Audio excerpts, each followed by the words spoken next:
할렐루야. 153 저녁기도에 오신 여러분들을 주님의 이름으로 환영하고 축복합니다. 오늘 이 저녁 시간에도 하나님께서 우리 가운데 신실하게 일하심을 바라보며 우리가 전심으로 기도의 자리로 나아갔으면 좋겠습니다. 먼저 우리 같이 하나님 앞에 찬양하며 나아갔으면 좋겠습니다. 예수님이 우리와 늘 함께 하심을 바라보며 믿음의 여정을 주님과 동행하며 나아가겠습니다. 우리 같이 결단하며 찬양했으면 좋겠습니다.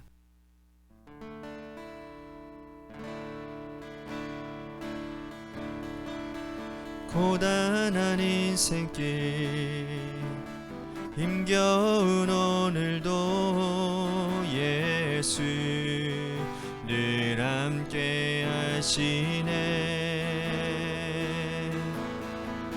지나간 아픔도 마주할 세상도 예수 늘 함께 하시네. 하루를 살아도 기쁨으로 가리 예수 늘 함께 하시네.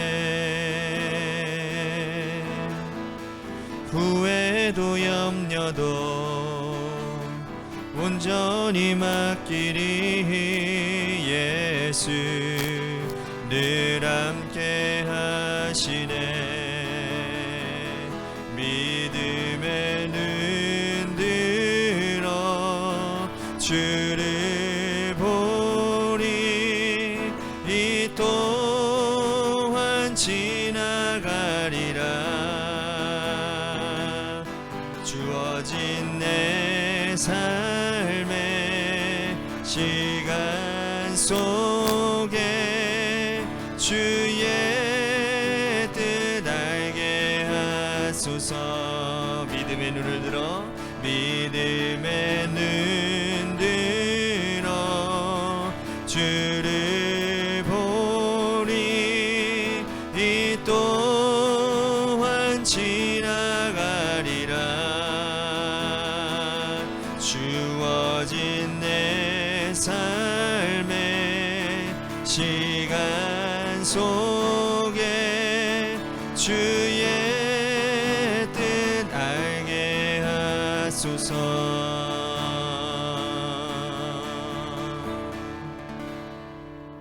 기도하겠습니다.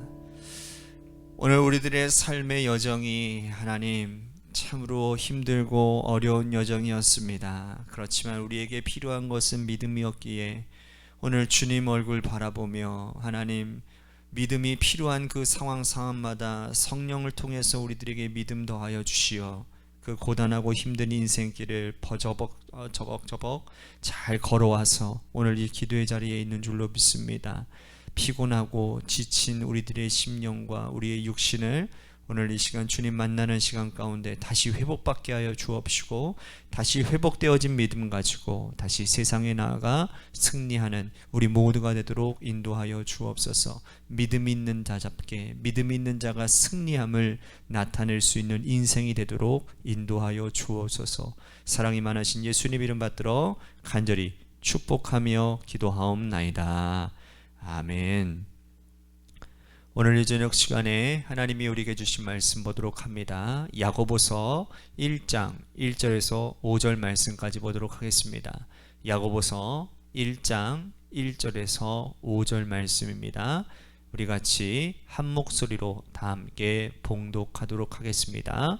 시작. 하나님과 주 예수 그리스도의 종 야고보는 흩어져 있는 12지파에게 문안하노라. 내 형제들아, 너희가 여러가지 시험을 당하거든 온전히 기쁘게 여기라. 이는 너희의 믿음의 시련이 인내를 만들어내는 줄 너희가 알미라. 인내를 온전히 이루라. 이는 너희로 온전하고 구비하여 조금도 부족함이 없게 하려 함이라. 너희 중에 누구든지 지혜가 부족하거든 모든 사람에게 후히 주시고 꾸짖지 아니하시는 하나님께 구하라. 그리하면 주시리라. 아멘. 오늘 이 저녁 시간에도 하나님의 은혜를 사모하셔서 이제 나오신 여러분들에게 하나님의 신령한 은혜와 축복이 함께 하시기를 바라겠습니다. 야고보서를 기록한 야고보는 예수님의 친동생 야고보입니다. 초대교회에도 여러분 야고보라는 이름이 여럿 있지만 그 중에 우리가 아는 야고보, 특히 요한의 형제 야고보는 예수님의 제자였고 또 사도들 중에 첫 번째 순교의 제물이 된 예수님의 아주 특별한 제자였지요. 하지만 오늘 이 서신을 기록하고 있는 야고보는 예수님의 제자 야고보가 아닙니다. 예수님의 혈육이었고 또한 요한, 베드로 그리고 야고보, 이 세 사람은 예수님께서 부활하시고 승천하시고 난 이후에 세워진 첫 번째 교회, 예루살렘 교회의 기둥과도 같은 일꾼이었습니다. 여러분 생각해 보십시오. 예수님의 친동생이었으니 야고보가 이 초대교회에서 가지고 있던 위상이 얼마나 대단했겠습니까? 그죠? 다른 제자들은 예수님의 공생에 3년 동안만 주님과 함께 다니고 동행했지만 이 예수님의 동생 야고보는 예수님의 어린 시절을 고스란히 다 경험하고 있고 함께 겪었던 사람 아닙니까? 그러니 그가 가지고 있었던 그 당시의 위상이야말로 우리가 어떠했는지를 짐작할 수 있는 것이지요. 실제로 초대교회에 할례에 대한 논쟁이 일어났을 때 이 주님의 동생의 야고보가 그 논쟁을 정리했던 적 기억나시나요? 사도행전 강해를 제가 하면서 여러분들에게 말씀드렸던 것 같은데 사도행전 15장에 보면 할례 때문에 예루살렘 회의가 소집이 됩니다. 바울과 바나바가 1차 선교여행을 성공적으로 마치고 돌아오지요. 그리고는 그들이 이방인들에게 복음을 전하고 교회를 세우고 돌아오는데, 그런데 그 복음을 전하고 그 교회를 세우는 과정 가운데서 이 바울과 바나바가 어떤 일을 합니까? 이방인들에게 적극적으로 할례를 행하라고 권면하지 않았다라는 겁니다. 할례를 행하지 않아도 너희들이 구원받는 것에는 전혀 지장이 없다라고 하는 그러한 주장을 한 거지요. 그러니 이것이 엄청난 문제가 되었다라는 겁니다. 그때 당시만 해도 이 초대교회 안에서는 유대교회에서 개종되어진 사람들이 참 많았습니다. 그리고 모교회, 예루살렘 교회도 유대인들 중심으로 교회가 운영되어지고 또 유대인들이 중심이 되어지는 그런 상황 가운데서 이 유대인들에게 있어서 할례라고 하는 이 부분은 굉장히 민감한 부분이고 또 이들에게는 정말 어떠한 구원의 상징으로 여겨지는 그러한 일들이 있었지요. 그래서 왜 이방인들에게 할례를 행하지 않느냐라는 문제를 가지고 이 사도 바울이 세웠던 교회 안에서 유대교로부터 온 사람들이 막 회방을 놓고 그리고 교회가 분열이 되었던 것, 여러분들 우리들이 서신서를 보면서 우리들이 보지 않았습니까? 그래서 이것 때문에 예루살렘의 교회 지도자들이 다 모이게 된 거예요. 그리고 오랫동안 이것이 맞느냐 틀리냐 토론을 이루어지고 경론이 이루어지는데 이 토론의 마지막 결론을 낸 사람이 바로 예수님의 동생인 야고보입니다. 하나님께서 우리에게 이방인들에게 복음을 전하라고 하신 것은 사명이고 이방인들이 하나님의 말씀으로 구원받는 것은 당연한 일일진데 어찌하여 그들에게 할례 행하는 것을 통해서 그들을 그들에게 무거운 짐을 지게 하느냐, 그들이 구원받게 되는 것을 망설이게 만드느냐, 야고보가 그렇게 말을 하지요. 그러면서 또 이렇게 얘기합니다. 이방인들이 그들의 문화와 그들의 삶의 방식을 가지고 교회에 그대로 들어와서 변하지 않고 살아가는 것은 문제가 되니까 이방인들이 가졌던 그들의 삶의 방식은 지향하는 것을 잡도록 하자, 그렇게 원칙을 세우고 그것이 즉 우상 숭배라든지 음행이라든지 피와 목매어 죽인 것들을 금하도록 하는 것, 이것들을 우리들이 법으로 정해서 이런 것들은 하지 말아야 된다라고 편지하고 할례 문제에 대해서는 더 이상 그들을 괴롭게 하지 말라라고 이 문제를 종식시켰단 말이죠. 이것이 예수님의 동생 야고보가 가지고 있었던 대단한 교회의 위상이었습니다. 그러니까 야고보의 이 말 한마디에 예루살렘 교회와 온 교회가 순종하게 되었다.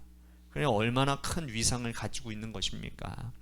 이 야고보가 오늘 흩어져 있는 디아스포라 유대인들에게 편지를 쓰고 있는 겁니다. 성도들에게 편지를 쓰고 있는 거예요. 자, 1절 말씀 보십시오. 하나님과 주 예수 그리스도의 종 야고보는 흩어져 있는 12지파에게 문안하라. 그는 예수님의 동생이었고 또한 초대교회에 대단한 위상을 가졌던 사람이지만 오늘 1절에 보니까 자기를 소개하기를 예수님의 종이라고 소개를 하고 있습니다. 그가 예수 그리스도의 종이라고 소개하는 것은 단순히 입에 발린 소리가 아니라 그 교회 공동체 안에서도 예수님의 종된 자로서 모범을 보여줬을 것이라는 거예요. 그렇기 때문에 많은 사람들에게 존경을 받을 수 있는 것이었고 존중받았던 것 아니겠습니까? 그러니 예루살렘 그 공회회 때에도 야고보가 한마디 하니까 아무 말도 못하는 것 아니겠습니까? 예수님의 혈육이라고 하시고 오히려 그것만을 드러내고 자랑하고 또 교회에서 그것들을 군림하려고 했다고 한다면 누가 그를 지도자로 인정했겠습니까? 하지만 그는 예수님의 혈육이었고 또 교회의 지도자가 되었지만 예수 그리스도의 종된 자로서의 모습의 삶을 보여주며 실천하였기에 이 공동체를 이끌 수 있는 지도자가 되었다라는 겁니다. 그리고 그는 그 흩어져 있는 12지파에게 편지를 합니다. 사도 바울은 흩어져 있는 이 12지파에게 편지할 수도 없었고 편지한 적도 없었습니다. 그는 자기가 개척한 교회에만 편지했습니다. 데살로니가 교회라든지 에베소 교회, 빌립보 교회, 고린도 교회 이런 교회에 한해서만 편지를 했지만 그러나 야고보는 흩어져 있는 12지파에게 편지할 정도로 엄청난 권위를 가지고 있었다라는 거죠. 그러므로 그가 쓴 이 야고보서는 그 당시 디아스포라 유대인들에게 다 필사가 되어서 한 번 편지하면 모든 유대인들이 다 받아서 읽을 수 있을 정도의 그는 교회 공동체에 큰 위상을 가진 어른이었다라는 거예요. 근데 그가 왜 이 편지를 쓰고 있는지 그것에 대해서 소개를 합니다. 2절과 3절 보십시오. 내 아들들아, 내 형제들아, 너희가 여러 가지 시험을 당하거든 온전히 기쁘게 여기라. 이는 너희의 믿음의 시련이 인내를 만들어내는 줄 너희가 알미라. 자, 당시 이때는 기독교가 공인되어지기 이전이기 때문에 예수 믿는 것이 시련이었고 고난이었습니다. 이 고난 가운데서 흩어져 있는 12지파의 성도들에게 너희들이 지금 시련을 당하고 고난을 당하는 것은 결코 유익한 일이다. 결국은 유익한 일이다. 왜냐하면 이 고난을 통해서 인내를 하나님께서 만들어내시기 때문이다. 이것 때문에 이 편지를 기록한다라는 거예요. 자, 지금 성도들이 고난당하는 것이 헛된 일이 아님을 이 고난이 성도들에게 유익이 됨을 설명하고 있는 겁니다. 자, 왜 유익이 됩니까? 결국은 이 고난을 통해서 인내를 배울 수 있기 때문이라는 거예요. 그런데 인내한다 해서 여러분 무작정 참는 게 아닙니다. 인내가 유익이 되려면 이것을 배워야 된다라는 거예요. 자, 4절과 5절 보십시오. 인내를 온전히 이루라. 이는 너희를 온전하고 구비하여 조금도 부족함이 없게 하려 함이라. 너희 중에 누구든지 지혜가 부족하거든 모든 사람에게 후히 주시고 꾸짖지 아니하시는 하나님께 구하라. 그리하면 주시리라. 자, 인내를 온전히 이룰 수 있는 길이 뭐냐? 지혜를 배우는 거라는 거예요. 그냥 무식하게 참는 게 아니고요. 무조건 참는 것도 아니고요. 이 인내를 통해서 하나님께서 주시려는 지혜를 배워야 그 인내가 참으로 유익하다라는 말입니다. 자, 우리도 신앙생활 할 때 여러분 인내할 때가 참 많습니다. 견디고 참고 또 참고 견디어 나아갈 때가 참 많아요. 우리는 그때 하나님께 묻습니다. 그때마다 언제까지입니까? 도대체 언제 이 고난과 어려움이 끝이 나는 겁니까? 하나님께 때로는 원망도 하고 불평도 하고 기도도 하며 이 세월들을 보냅니다. 하지만 이 인내가 유익하려면 그 고난과 그 인내의 기간 동안에 우리는 지혜를 배워야 된다는 거예요. 그렇다면 야고보가 말하는 지혜란 도대체 무엇이냐? 그 지혜를 야고보는 이렇게 설명합니다. 12절 시험을 찾는 자는 복이 있나니 이는 시련을 견디어낸 자가 주께서 자기를 사랑하는 자들에게 약속하신 생명의 면류관을 얻을 것이기 때문이라. 자, 시험을 찾는 자가 복이 있다라고 말씀하는데 여기서 이 시험은 하나님께서 주시는 시험입니다. 참으로 지혜는 하나님이 주신 시험을 구별해내는 거라는 거예요. 자, 시험에는 두 가지 종류가 있는데 하나는 하나님이 주시는 시험이고 하나는 사람이 주는 유혹입니다. 그래서 그 밑에 절 13절 14절 말씀에 이렇게 부연 설명하고 있는 겁니다. 사람이 시험을 받을 때에 내가 하나님께 시험을 받는다 하지 말지니 하나님은 악에게 시험을 받지도 아니하시고 친히 아무도 시험하지 아니하시느니라. 오직 너 각 사람이 시험을 받는 것은 자기 욕심에 끌려 미혹됨이니. 여기서 똑같은 단어 시험이라고 표현되어지고 있는데, 이 시험이라는 단어가 헬러 말로 페이라조라는 단어를 사용하고 있습니다. 자, 이 페이라조라고 하는 이 단어는 두 가지 용법으로 사용되어지는데, 아까 전에 말씀드렸던 것처럼 첫 번째 용법은 하나님이 주시는 시험이고, 두 번째는 사람에게 받는 유혹을 의미합니다. 자, 12절에서 말씀하는 건 하나님이 주시는 시험이고 13절과 14절은 사람에게 받는 유혹을 말하는 거죠. 그러니까 인내를 견디어 나아가는 가운데서 우리에게는 뭐가 필요하다? 지혜가 필요한데, 그 지혜는 뭐냐? 하나님께로부터 오는 시험인지, 이 고난과 고통이 내 욕심에 이끌려 내 정욕에 이끌려서 사람에게 받는 유혹인지를 구별하고 분별해내는 것이 지혜라는 거예요. 그러니까 이 지혜를 소유하기만 하면, 이 분별할 수 있는 지혜가 있으면 우리는 고난 가운데서도 어떻게 한다고요? 인내할 수 있다라는 거예요.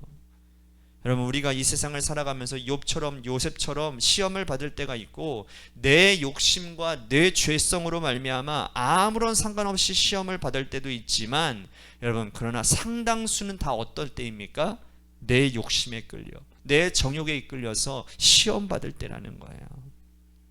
이것을 분별하는 지혜가 필요하다라는 겁니다. 하나님이 주시는 시험이냐, 내 욕망과 내 정욕으로 인해 말미암아 만들어진 시험이냐, 이거를 분별하더라도 인내를 온전히 이루어 나가는데 큰 힘과 유익이 될 거라는 거죠.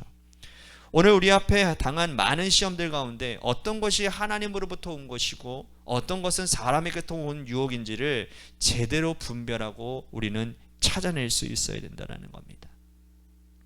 그래서 사람에게서부터 온 유혹이라면 어떻게 되는 겁니까? 끊어내야죠. 당장 끊어내야죠.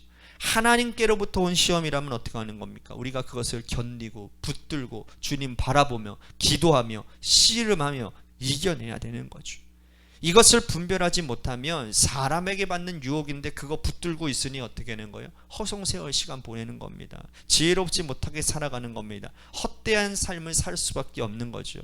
자, 또한 두 번째로 야고보는 지혜에 대해서 이렇게 설명을 합니다. 22절, 너희는 말씀을 행하는 자가 되고 듣기만 하여 자신을 속이는 자가 되지 말라. 자, 지혜란 뭐예요? 인내하면서 지혜를 얻어야 되는데, 그 지혜는 또 뭐냐? 하나님이 주시는 시험과 세상에 주는 유혹을 잘 분별하는 것이 지혜라고 했다면, 또 하나는 뭐냐? 말씀을 행하는 것이라고 전하고 있어요. 자, 이것은 예수님께서 주옥과도 같은 말씀, 산상수훈의 말씀을 하시고는 내린 결론과 동일합니다. 여러분, 산상수훈의 결론이 뭔지 아십니까? 여러분들이 잘 알고 있는 반석 위에 지은 집, 모래 위에 지은 집, 그 비유 아시죠? 이게 산상수훈의 결론이에요. 뭐냐면, 누군지 말씀을 듣고 행하는 자는 그 주초를 반석 위에 지은 지혜로운 사람이라는 거죠. 그런데 누구든지 이 말씀을 듣고 행하지 않는 자는 그 주초가 뭐예요? 모래 위에 놓은 집이기 때문에 고난과 실패와 좌절이 올 때 와르르르르 무너진다라는 겁니다. 여러분, 하나님의 말씀을 듣고 행하는 자라야 지혜로운 자가 될 수 있습니다. 그런데 세상은 반대로 가르쳐요. 성경 말씀은 누가 성경 말씀대로 사느냐라는 거예요. 야, 성경 말씀대로 살면 세상에서 온갖 손에 다 불고 다 보고 바보 같은 짓이고 어리석은 짓이야. 너한테 절대로 유익이 되지 않아. 그렇게 얘기합니다. 말씀에는 여러분, 사람을 사랑하라고 했고 섬겨주라고 했고, 남이 오리 가자고 하면 심리 가야 되고, 겉옷을 주라 하면 속옷도 줘야 되고, 또 뭐예요? 오른뺨을 맞으면 왼뺨도 갖다 대라고 말씀하지 않습니까? 여러분, 세상적으로 봤을 때 이건 정말 바보 같은 짓 아닙니까? 어리석은 행동이라고 세상 사람들 말하지 않습니까? 하지만 하나님의 백성들은 참으로 지혜로운 사람이 되기 위해서는 말씀대로 사는 자들이어야 된다는 거예요. 사람들이 어리석다고 해도 하나님께서 지혜롭다고 하면 그거 그만인 거 아닙니까? 야, 하나님이 지혜롭다고 인정해 주시는데 사람의 평가가 뭐가 필요가 있겠습니까? 오늘 우리가 이 인내의 삶을 이루어 나가는데 지혜로운 자가 되어야 됩니다. 오늘 그 지혜를 구하는 이 시간이 되었으면 좋겠습니다. 하나님, 나에게 오는 이 고난과 시험이 하나님께로부터 오는 시험입니까? 아니면 내 죄의 결과로 말미암은 나의 욕망과 나의 정욕으로 인한 그런 시험입니까? 이거를 분별할 수 있는 지혜를 허락하여 주시고, 또한 말씀을 듣고 행할 수 있는 지혜가 내 안에 충만케 되어져서 하나님 오늘도 내 삶 가운데 힘들고 고단하고 어려운 인생길 가운데서 인내하게 하시고, 그 인내의 여정 가운데 나의 믿음의 결과인 축복을 누리며 살아가는 놀라운 은혜가 내 삶에 있게 해 주시옵소서라고 오늘 말씀을 생각하며 우리 같이 기도했으면 좋겠습니다. 또 한 가지 우리 같이 기도할 것은 우리 교회를 위해서 기도합니다. 지금 재개발 이제 우리들이 이제 진행 상황이 숨가쁘게 진행되어지고 있습니다. 공공시행으로 지정이 되어졌습니다. 그래서 아마 LH 쪽에서 이제 이것을 인도할 것 같아요. 그렇다고 할 때에 우리가 이제는 더 전문적인 사람들에게 컨설팅을 좀 받아야 되는 그런 상황에 놓여져 있게 됩니다. 그래서 저도 지금 여러 방면으로 지금 알아보고 있고, 그리고 먼저 상담을 제가 받아보고, 그리고 우리 성도님들과 같이 공유하고 같이 기도해야 됩니다. 이제는 2023년은 정말 우리 교회가 정말 어떠한 뭐라 해야 될까요? 정말 분기점에 놓여져 있는 것 같습니다. 정말 하나님께서 역사하실 그 일들을 준비하는 기간이 아마 2023년이 아니겠는가, 하나님께서 그러한 감동을 저에게 주시는 것 같습니다. 그래서 2023년을 인도하는데도 하나님께서 그러한 기조를 통해, 그러한 기준으로, 그러한 상황들을 토대로 해서 또한 2023년에 목회 계획을 이루어가게 될 것 같은데, 어쨌든 간에 이 재개발 모든 사업들이 이제는 우리가 안주해서는 안 됩니다. 이제는 모여서 정말 기도 뜨겁게 해야 되고요, 정말 하나님께 매달리지 않으면 이 재개발이라고 하는 이 어마어마한 시험과 이 엄청난, 저는 이것이 오늘 말씀의 토대로 한다면 하나님께서 주시는 시험이라고 생각이 되어집니다. 하나님께서 주시는 시험이기 때문에 우리가 인내해야 됩니다. 그래서 우리가 하나님의 말씀 안에서, 또한 우리가 기도함으로 주님께서 주시는 놀라운 힘과 능력으로 이 재개발 기간을 잘 이겨내면 분명히 하나님께서 선한 역사로, 하나님께서 부흥의 역사로 인도해 주실 거라고 저는 믿습니다. 이 모든 과정들을 위해서 여러분들 오늘 특별히 기도해 주시기를 바랍니다. 마지막으로 여러분들의 삶의 자리와 여러분들의 자녀들을 위해서 기도하시며 나아가도록 하겠습니다. 우리 같이 말씀 노래 끝날 때까지 기도하도록 합니다. 기도하시겠습니다.